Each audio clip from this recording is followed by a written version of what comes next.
नमस्कार, मैं हूं मुकेश राव और आप देख रहे हैं SRB न्यूज। रुक करते हैं इस समय की प्रमुख खबरों की तरफ। उत्तर प्रदेश के लखनऊ में यूपी ATS ने बड़े ऑपरेशन को अंजाम दिया है। इसमें 2 संदिग्ध आतंकवादियों को गिरफ्तार किया गया।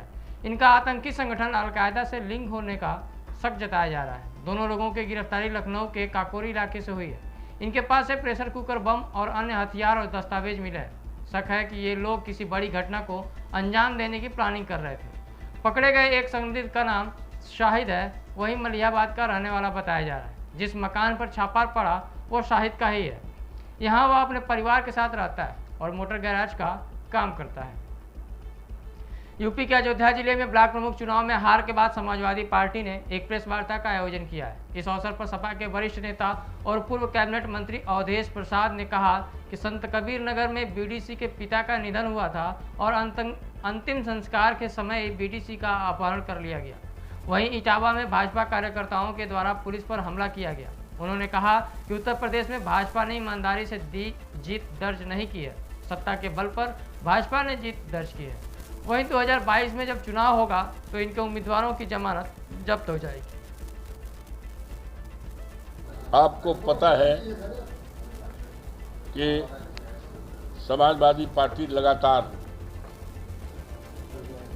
ये जिला पंचायत का जो चुनाव था, चाहे जिला पंचायत अध्यक्षों का रहा हो और चाहे ब्लॉक प्रमुखों का रहा हो, जो कल हुआ है, इस चुनाव को लेकर समाजवादी पार्टी लगातार शंका जता रही थी और यहाँ तक चुनाव आयोग को भी परिपत्र दिया गया था कि इस चुनाव में भारतीय जनता पार्टी बेईमानी के बल पर अवैध तरीके से सत्ता हथियाने का काम करेगा, लेकिन वो बेअसर रहा। प्रार्थना पत्र देने का, मांग पत्र देने का कोई असर नहीं दिखाई पड़ा। कल जिस तरह से ब्लॉक प्रमुखों का चुनाव हुआ, उस ब्लॉक प्रमुख के चुनाव में बेशर्मी के आधार पर सत्ता। उत्तर प्रदेश के हाथरस जिले के सिकंदरा राव में हुए ब्लॉक प्रमुख चुनाव में मतगणना के दौरान जमकर बवाल हुआ। दरअसल भाजपा और सपा प्रत्याशी दोनों को 39 वोटें मिले थे और निर्णय पर्ची सिस्टम से होना था। इस दौरान समर्थकों के द्वारा फैलाई गई अराजकता को देखते हुए प्रशासन को लाठियां भाजनी पड़ी, जिसके बाद पुलिस ने लाठी चार्ज कर ब्लॉक के आसपास मौजूद भीड़ को खदेड़कर प्रत्याशी को विजयी घोषित किया गया है। हाथरस के थाना सिकंदरा राव क्षेत्र में स्थित सिकंदरा राव ब्लॉक पर आज ब्लॉक प्रमुख के निर्वाचन की प्रक्रिया काफ़ी शांतिपूर्ण तरीके से चल रही थी और संपन्न हुई। उसके उपरांत जब मतगणना हो रही थी, उस स्थिति में जो दोनों कैंडिडेट हैं, एक तरफ सुदामा देवी और एक तरफ अभय प्रताप, इन दोनों में टाई की स्थिति हो गई।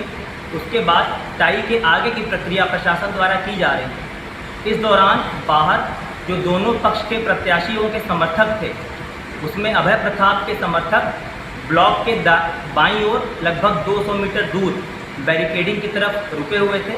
इसी प्रकार जो दूसरी कैंडिडेट थी, इसमें सुदामा देवी, उनके समर्थक ब्लॉक के दाहिनी ओर लगभग 200 मीटर दूर बैरिकेडिंग के उस पार रुके हुए थे और इंतज़ार कर रहे थे। इसी दौरान जब टाई की स्थिति हुई और आगे की प्रक्रिया प्रशासन द्वारा की जा रही थी, सुदामा देवी के समर्थक उग्र होकर बैरिकेडिंग तोड़ते हुए आगे बढ़ गए ब्लॉक की तरफ। जब उनको ब्लॉक में घुसने से रोकने का प्रयास पुलिस द्वारा किया गया, इस दौरान उनके समर्थकों द्वारा पुलिस पर पथराव कर दिया गया और फायरिंग की गई और जो बस वहां से गुजर रहे थे, उन बसों में तोड़फोड़ की गई। इस मौके पे पुलिस द्वारा हल्का बल प्रयोग करके इस उपद्रवी भीड़ को खदेड़ा गया। कुछ उपद्रवियों को मौके से उसमें हिरासत में भी लिया गया है। इन सभी के विरुद्ध कड़ी धाराओं में अभियोग पंजीकृत करके आवश्यक वैधानिक कार्रवाई की जा रही है। बिहार के बगहा जिले में पुलिस का एक भ्रष्टाचार करते हुए फोटो सामने आया है, जहां बिहार और यूपी की सीमा को जोड़ने वाली बासी चेक पोस्ट पर पुलिस का बस ड्राइवर से पैसा लेने का फोटो तेजी से सोशल मीडिया पर वायरल हो रहा है। बताया जा रहा है कि यूपी से आने वाली सभी गाड़ियों से धनहा थाना के बासी चेक पोस्ट पर पुलिस के द्वारा अवैध पैसा वसूला जाता है। जहां बिहार पुलिस के इस कारनामे से सरकार को भ्रष्टाचार का सामना करना पड़ रहा है। अब सवाल यह है कि क्या चंद पैसों के लिए पुलिस वाले अपना ईमान और वर्दी की मर्यादा को भूल जाते हैं। यूपी के चंदौली जिले में जहां पर्यावरण का संतुलन बनाए रखने के लिए वृक्षारोपण का कार्यक्रम जोर शोर से चल रहा है, वहीं दूसरी तरफ वन माफियाओं द्वारा भी पेड़ काटने का कार्यक्रम तेजी से चल रहा है। दरअसल वन विभाग के आला अधिकारियों को भी जानकारी देने के बावजूद भी वन माफियाओं पर कोई कार्रवाई होती नजर नहीं आ रही है। आपको बता दें कि वन विभाग और वन माफियाओं की साठगांठ की वजह से इस क्षेत्र में पेड़ों की कटाई धड़ल्ले से हो रही है। रामनगरी अयोध्या पहुंची केंद्रीय मंत्री साध्वी निरंजन ज्योति ने एक बयान दिया है और उन्होंने अपने इस बयान में कहा कि 500 वर्षों के संघर्ष के बाद बहुत सारे लोगों ने बलिदान दिया, वहीं हम लोगों की प्रतीक्षा अब समाप्त हुई है। जो भव्य राम मंदिर निर्माण की परिकल्पना सभी ने देखी थी, जहां पहले भगवान श्री राम टेंट में होते थे, वहीं आज प्रभु श्री राम अपने आसन पर विराजमान है। आज देश के प्रधानमंत्री नरेंद्र मोदी ने लोगों के लिए घर बनवा दिए हैं। इस दौरान उन्होंने कहा कि मैं अशोक सिंघल जी की आभारी हूँ, जिन्होंने पूरे देश में एक ऐसा आंदोलन खड़ा किया और पूरे समाज को जगाया। देश के सारे संतों को एक मंच पर लाकर खड़ा किया। उन्हीं के कारण आज राम मंदिर ही नहीं, यह देश का इतिहास बन रहा है और स्वर्णिम युग का प्रारंभ हो रहा है, जिसमें 500 साल संघर्ष हुआ और बहुत सारे लोगों ने इसमें बलिदान दिए। हम लोगों की प्रतीक्षा समाप्त हुई। जिसको हमने सपना देखा था कि भव्य राम मंदिर बने, उसको हम देखें।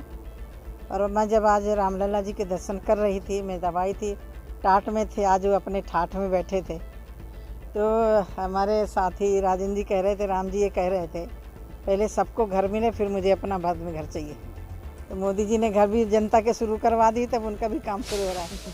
तो मैं तो इतना मानती हूँ माननीय अशोक सिंघल जी के मैं आज आभारी हूँ, जिन्होंने पूरे देश में एक ऐसा आंदोलन खड़ा किया, पूरे समाज को जगाया। संत अपनी अपनी पूजा पद्धति में लगे थे, सारे संतों को एक मंच में ला करके और राम जन्मभूमि मुहिम में सबको जोड़ा। राम सिर्फ मंदिर नहीं है, ये देश का इतिहास बन रहा है, स्वर्णिम युग प्रारंभ हो रहा है ये मंदिर से। यूपी के चंदौली जिले में हृदयपुर रेलवे क्रॉसिंग पर देर रात वाराणसी मैसूर एक्सप्रेस एक एम्बुलेंस ट्रेन से टकरा गई, जिसके बाद एम्बुलेंस के परखच्चे उड़ गए।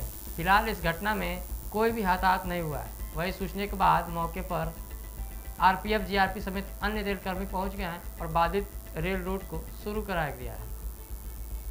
फिलहाल इस बुलेटिन में अभी तक के लिए इतना ही। मुझे दीजिए इजाज़त। नमस्कार।